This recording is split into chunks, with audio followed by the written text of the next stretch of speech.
civilmedia.mk. Слободно, независно, отворено. Одредени исчекори во позитивна насока се направени во изминатиот период, но се уште има многу за работа. Еве кога зборуваме на пример во делот на човековите права, нешто што е апсолутно многу значајно кога зборуваме за зелените политики,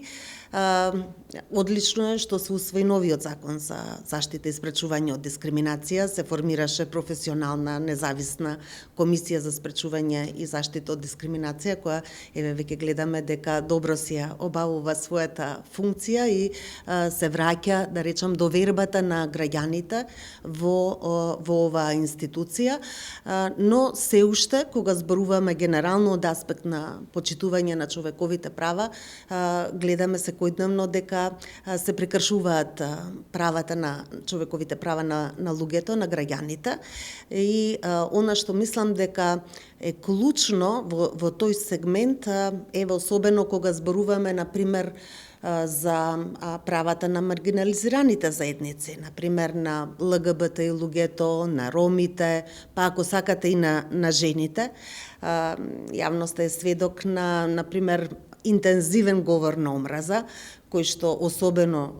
на социјалните мрежи се споделува, кој што е многу често не само со навредлив тон, туку и со мисогинија, сексизам, шовинизам. За ЛГБТ и луѓето веќе и да не зборувам, мислам колку често се предмет на говор на омраза, на дискриминација, па дури и насилство, и неодамна имавме случај на насилство врз еден ЛГБТ активист, долгогодишен од Тетово, и клучно е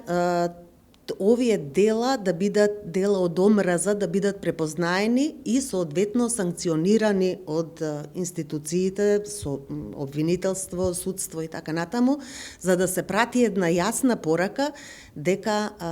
дискриминацијата, говорот на омраза, делата од омраза не се толерираат во македонското општество и соодветно се санкционираат, но тоа се уште, би рекла, изостанува во овој дел. civilmedia.mk. Слободно, независно, отворено.